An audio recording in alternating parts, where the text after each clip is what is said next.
우리 하나님 예배하러 오신 모든 성도님을 환영합니다. 주님의 은혜와 평강이 늘 함께 하시기를 바랍니다. 우리 옆 사람 인사하면 좋겠습니다. 잘 오셨습니다. 하나님의 평강이 함께 하시기를 바랍니다. 네. 그리고 이제 무더위가 얼마 남지 않은 것 같습니다. 이제 한 2주 정도 지나면 조금 더 선선해질 것 같습니다. 늘 강건하시기를 바랍니다. 네, 오늘은 우리가 광복 기념주의를 그렇게 보내고 있습니다. 1945년 8월 15일 우리 민족이 일제 식민 지배로 벗어나게 됩니다. 자유와 해방을 그렇게 얻게 된 것입니다. 오늘 예배드리면서 우리 민족 가운데 자유와 해방을 주신 하나님께 감사함으로 예배를 드리는 것입니다. 일제 치하 40년 동안 주권을 잃었고요. 우리는 자유를 잃었습니다.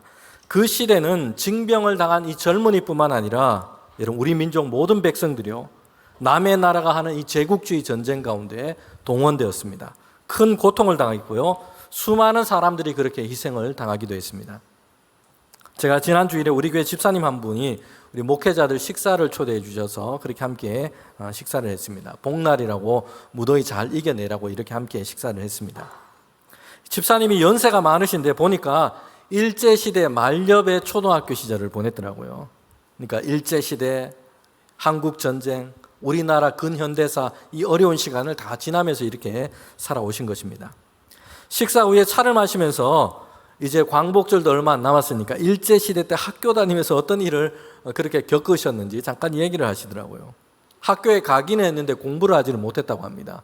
뭘 했냐면 다 동원되어서 산에 올라가서 소나무에 송진을 채취한다고 그렇게 했습니다. 이 송진은 이 일본이 전쟁하면서 그렇게 비행기 연료로 그렇게 사용을 하기도 했습니다.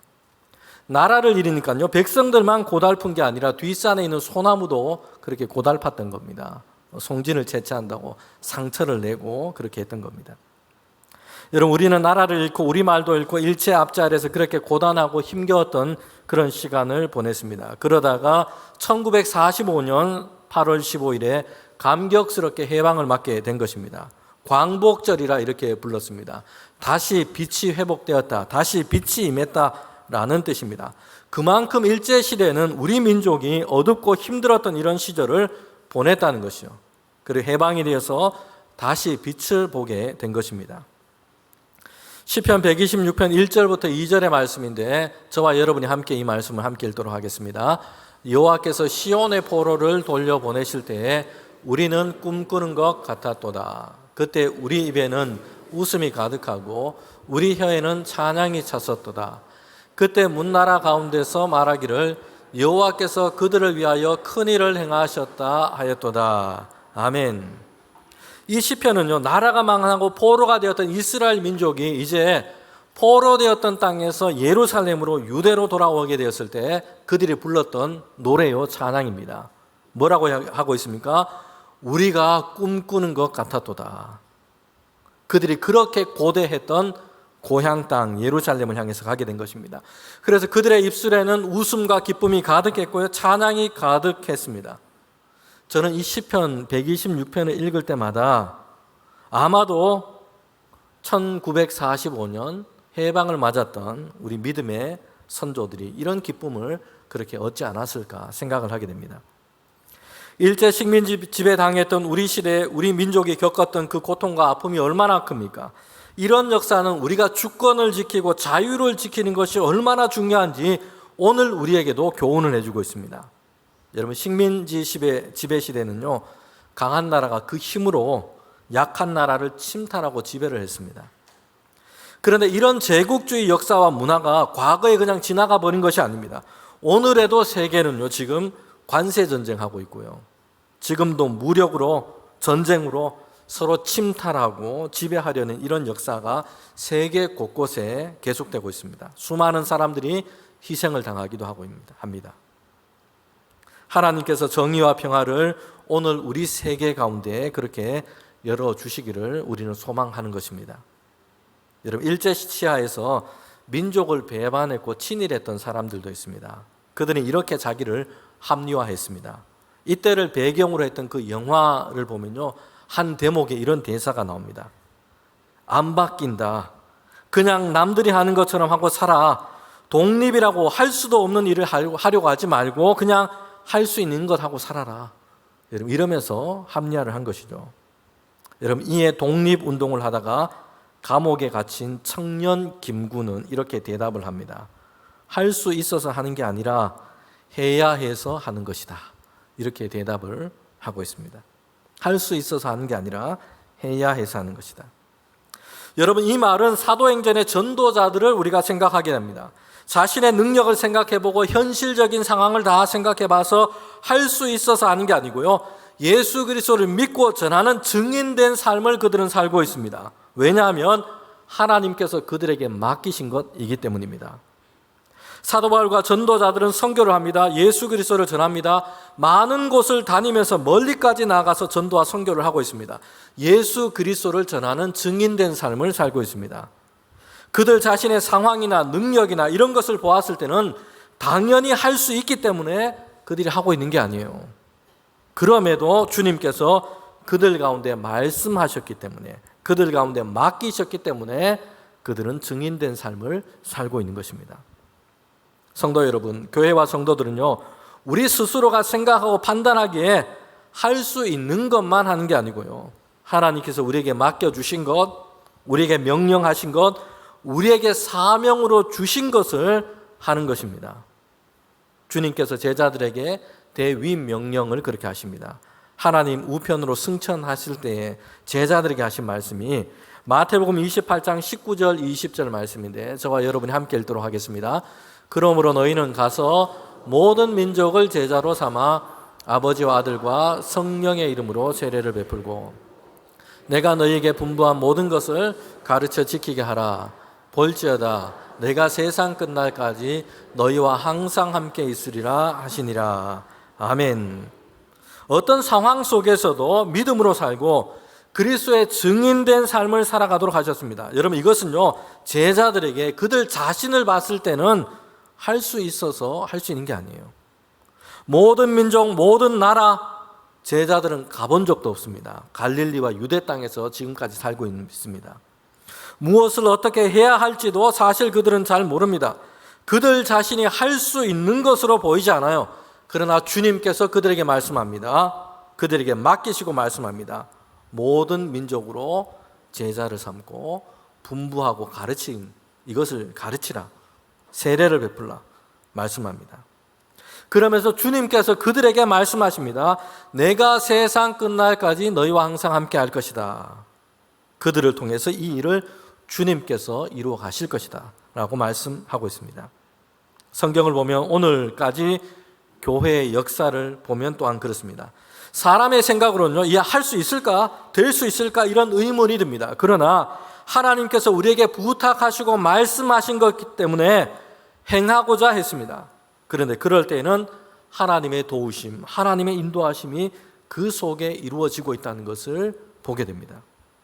할 수 있어서 한 것이 아니라 해야 하기 때문에, 그럼에도 불구하고 하나님께서 맡겨주셨기 때문에 하나님을 사랑하고 순종함으로 시작을 했습니다. 그런데 그들을 통하여 하나님께서 이 일을 이루어 가고 계시다는 것을 우리가 볼 수 있습니다. 지난 주일에 읽은 성경 말씀에 보면 바울은 아테네에서 전도를 했어요. 그리고 이제 다른 곳으로 이동하게 되는데 이번에는 고린도라는 도시로 가게 됩니다. 성도 여러분, 여행을 많이 해보셨을 겁니다. 그런데 우리는 사도행전을 통해서 지금 바울과 함께 선교 여행을 하고 있는 겁니다. 익숙한 이름의 도시도 있고요, 처음 들어보는 생소한 도시의 이름들도 있습니다. 아테네라고 하는 이 도시는요, 인류 역사에서 정치, 문화, 철학, 학문의 이런 고향이라고 할 수 있습니다. 그 역사가 이만큼 깊은 도시입니다. 그런데 멀지 않은 곳에 고린도라는 도시가 있었습니다. 여러분, 이 고린도라는 도시는요, 당시에 상당히 번성했던 도시 중에 하나였습니다. 인구가 많았습니다. 바다를 끼고 있고 항구 도시였습니다. 그래서 상업이 아주 발달했던 그런 지역이었습니다. 사람들이 여기에 무역을 하기 위해서, 상업을 하기 위해서, 장사를 하기 위해서 여기에 모였습니다. 바울은 이 도시에 가서 이제 예수님을 전하고요, 전에 하던 대로, 관례대로 유대인들의 회당에 가서 예수님께서 그리스도이심을 증거하고 있습니다. 그리고 도시 가운데 하나님의 구원의 역사가 어떻게 이루어졌는지 증거하고 있습니다. 여러분, 그런데 어떤 일이 일어났습니까? 18장 6절에 보면 이렇게 말씀하고 있습니다.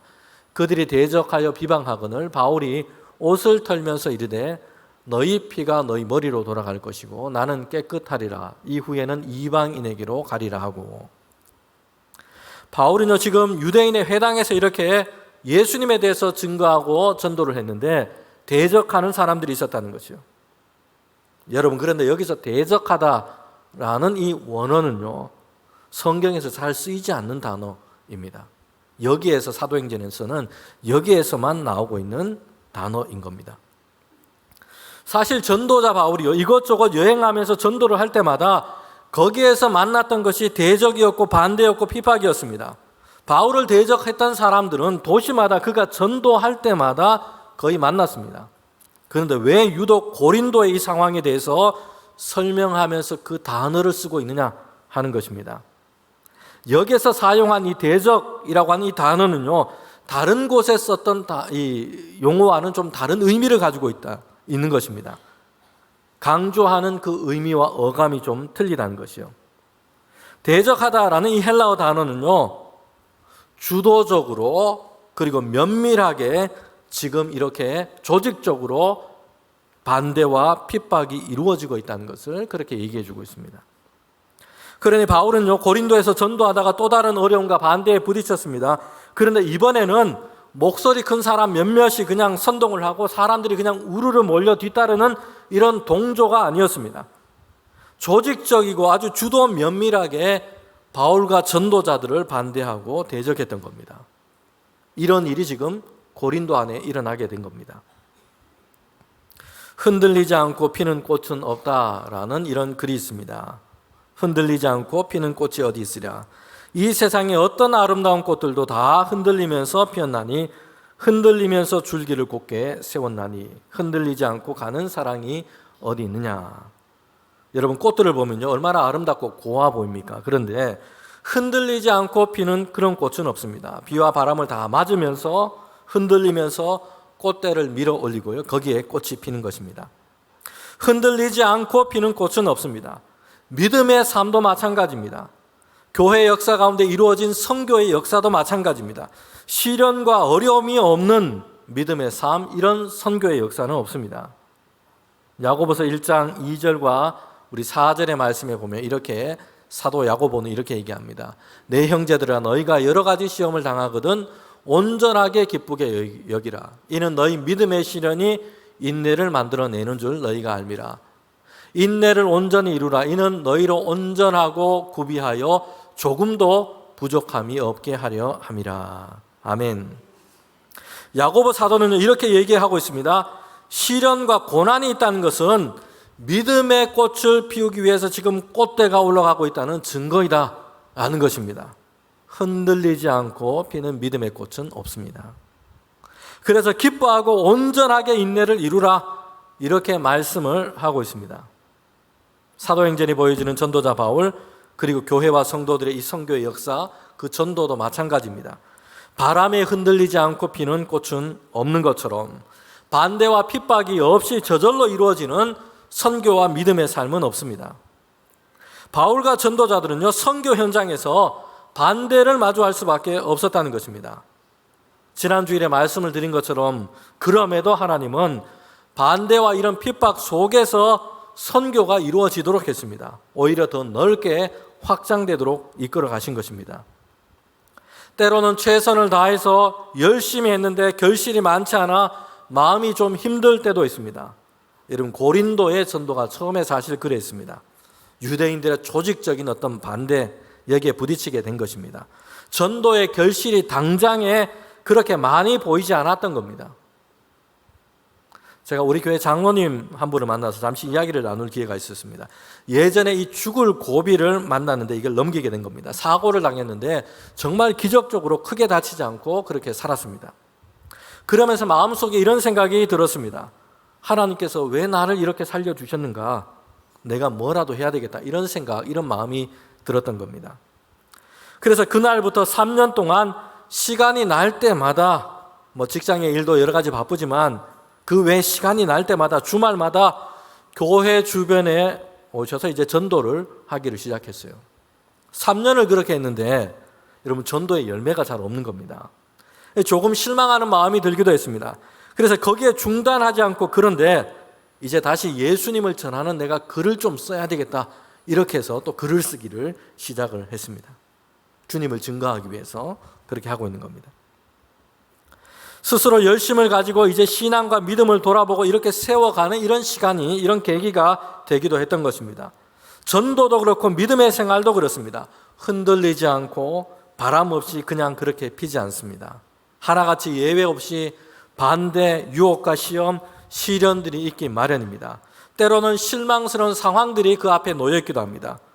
그러나 그런 중에도 포기하지 않고 한 걸음 한 걸음 우리에게 주신 삶을 예수님 안에서 우리가 살아간다면 여러분 거기에는 꽃이 피고 열매가 생겨나게 될 줄 믿습니다.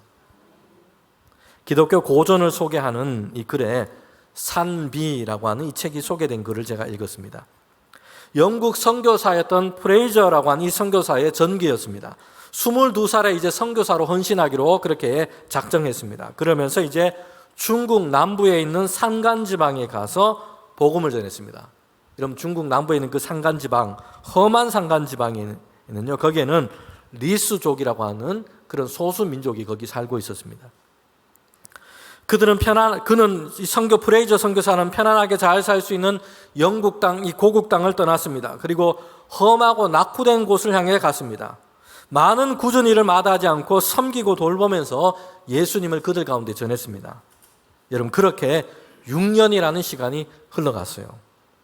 여러분 그런데 단 한 명의 결신자도 얻지를 못했다는 것이요. 프레이저 선교사가 전하는 말에 잠깐 관심을 보이기도 했지만 지금까지 그들이 믿고 있던 주술과 미신 그리고 주변 사람들의 이 시선 때문에 그들 모두는 다 이 프레이저가 전하는 예수님의 복음을 다 거부했던 겁니다. 선교사는 수년 동안 노력을 해도 아무 결과가 없는 것을 보면서 부정적인 생각과 마음이 들기도 했습니다.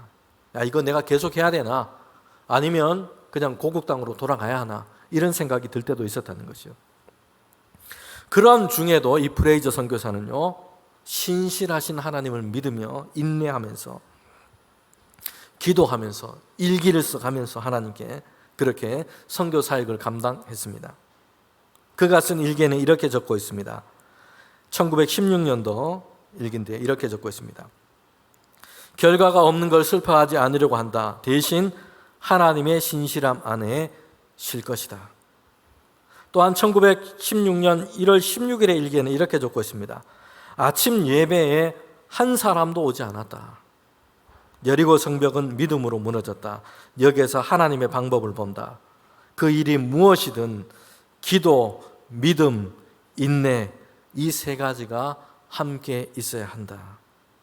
여러분 프레이저 선교사는요 52살까지 선교 사역을 합니다. 그리고 말라리아로 하나님의 부름을 받게 됩니다.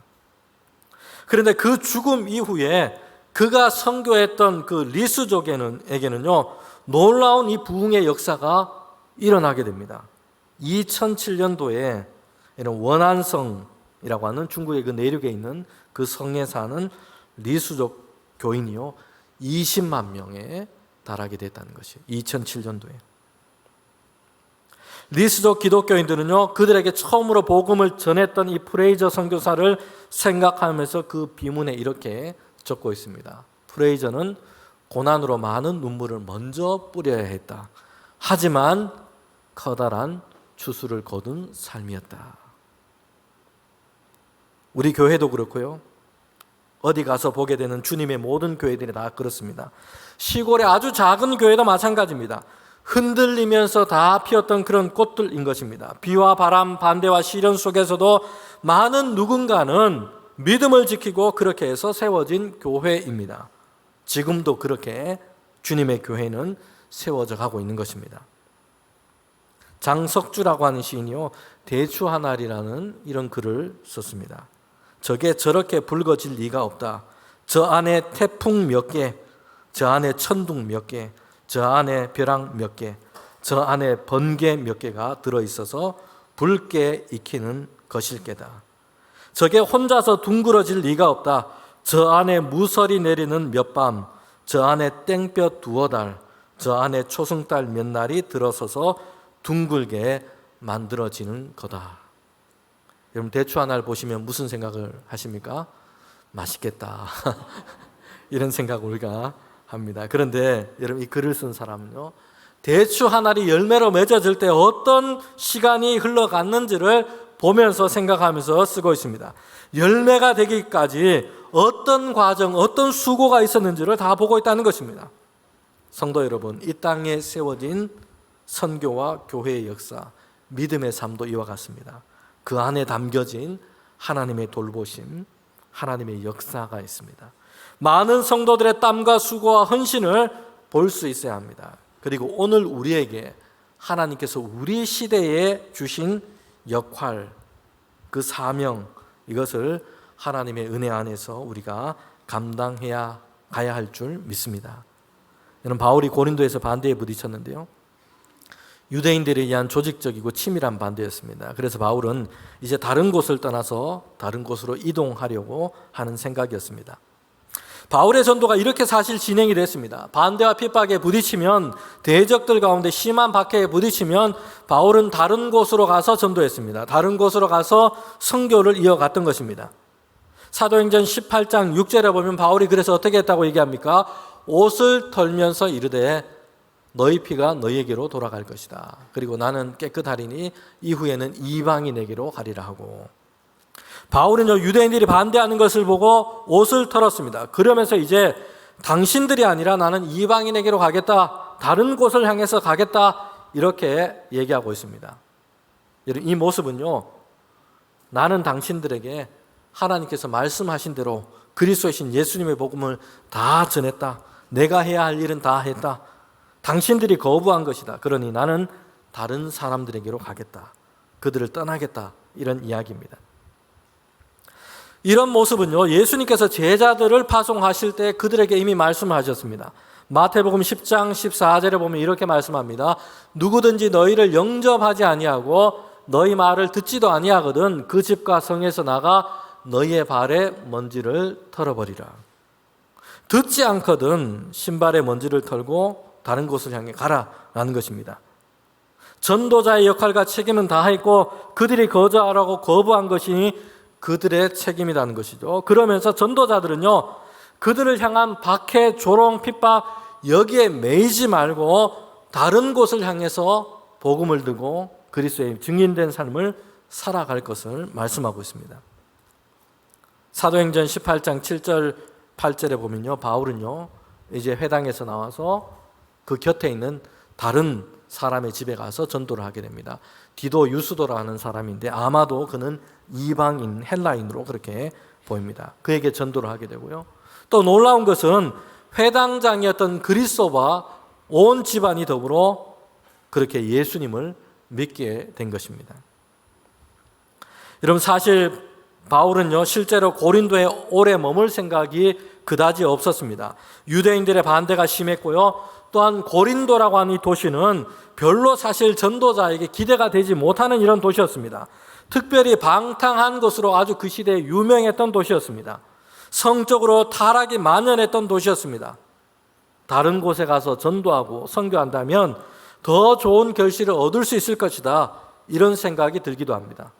타락하고 방탕한 도시에서 무엇을 할 수 있을까? 이렇게 반대가 심한 곳에서 내가 더 무엇을 할 수 있을까? 이런 생각이 듭니다.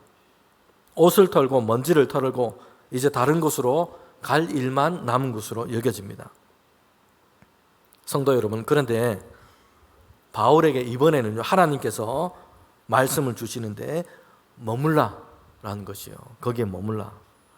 바울은 밤에 환상을 보게 됩니다. 그리고 선교하며 하나님의 말씀을 전하도록 거기에 머물러서 하나님의 말씀을 전하도록 그렇게 한 것입니다. 18장 11절에 보면 이렇게 말씀합니다. 1년 6개월을 머물며 그들 가운데 하나님의 말씀을 가르치니라.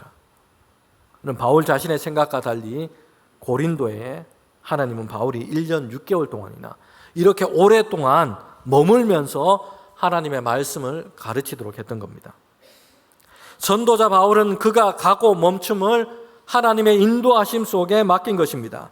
마치 이스라엘 백성이 광야 길을 걸을 때에 하나님의 인도하심을 따라 걷도록 한 것과 같습니다. 불기둥과 구름 기둥으로 이스라엘 백성을 인도하여 주셨습니다. 앞에서 움직이면 이스라엘 백성이 따라서 가고 앞에서 멈추면 거기서 진을 치고 멈췄습니다. 때로는 몇 날을 따라서 걷기도 해야 할 때도 있었고요. 때로는 몇 날을 멈추어서 그냥 그렇게 머물러야 할 때도 있었습니다. 이스라엘 백성들이 자신이 생각하는 속도와 방향으로 하지 않고 하나님의 인도하심을 따라 가도록 했던 겁니다. 이것이 하나님께서 그의 백성에게 행하신 믿음의 훈련이었습니다. 이를 통해서 하나님의 인도하심, 그 선한 역사가 이스라엘 백성 가운데 이루어지게 된 것입니다. 바울은요, 지금 그의 각오 섬을 하나님께 맡기고 있습니다. 바울이 왜 고린도에서 1년 반이나 머물렀느냐? 환상 중에 바울에게 하나님께서 말씀을 주셨기 때문입니다. 바울은 선교 여행을 하면서 많은 도시를 다녔습니다. 한 곳에 오래 머물면서 교회 목회를 하지 않았습니다. 그럼에도 고린도에 1년 반이나 머물렀어요. 두 번째로 선교 여행 중에 오래 머물렀던 도시였습니다. 왜 그러냐면 환상 중에 하나님께서 바울에게 말씀하셨기 때문입니다. 사도행전 18장 우리 9절부터 11절 말씀인데 9절 10절을 제가 여러분이 함께 우리 읽도록 하겠습니다. 함께 읽겠습니다. 밤에 주께서 환상 가운데 바울에게 말씀하시되 두려워하지 말며 침묵하지 말고 말하라. 내가 너와 함께 있음에 어떤 사람도 너를 대적하여 해롭게 할 자가 없을 것이니 이는 이 성중에 내 백성이 많음이라 하시더라. 아멘. 여러분, 그래서 1년 반 동안 고린도에 머물렀던 것입니다. 하나님께서 바울에게 첫 번째로 얘기합니다. 두려워하지 말고 침묵하지 말라라는 것입니다. 고린도에는 반대도 많고요. 고린도라는 이 도시는 타락해 있고 문란합니다. 많은 사람들이 먹고 즐기고 돈을 벌고 이런 것에 관심이 가득합니다. 구원이나 참된 신앙, 하나님 이런 주제에 대해서 관심이 별로 없어요. 선교하기 쉬운 곳이 아니었다는 것이에요.